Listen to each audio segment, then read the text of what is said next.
just didn't work for me. So what happened was when I began to formulate the 2-6 process, and I began to hear myself teach this over and over again, I realized that it was the repetitive nature of 2-6 that is what helps golfers.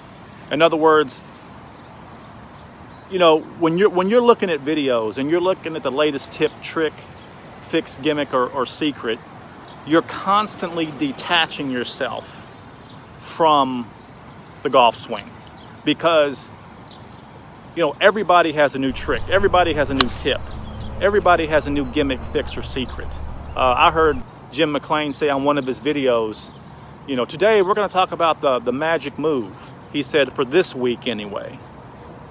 And I'm sure he didn't mean that in a bad way, but it just kind of rubbed me the wrong way. It was almost like, what do you mean for this week anyway?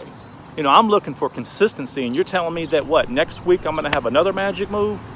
That was just my approach to the game. I thought this is ridiculous. This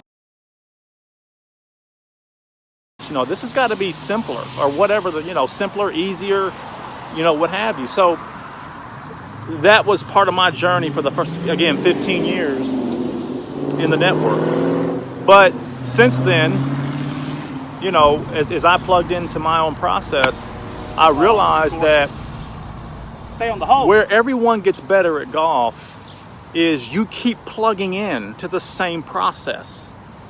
You keep trying to perfect the perfect process. Now, we're never perfect, but if you're striving to get to perfection and you fall short a little bit, well, that's fine, because that's 10 times better than continually detaching yourself from the swing every time you look at the latest trick, tip, secret, fix, or gimmick. The fact that you keep plugging in is a testament to 2-6, because plugging in every time you do a drill, plugging in every time you practice, plugging into 2-6 every time you pick up a golf club, you're getting that much better than if I came out with new stuff every week. Could you imagine me jumping on this network and saying, okay guys, listen, I've done a few swing analysis and a lot of you still aren't catching on to this. So here's what I'm going to do. Let's try this.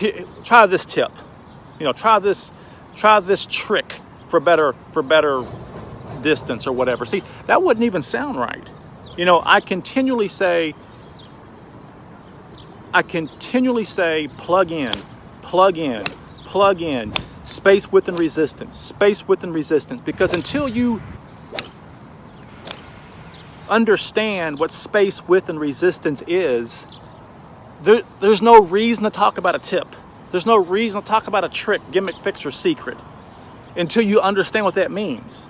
And then when you finally understand what that means and you start doing it consistently, now we can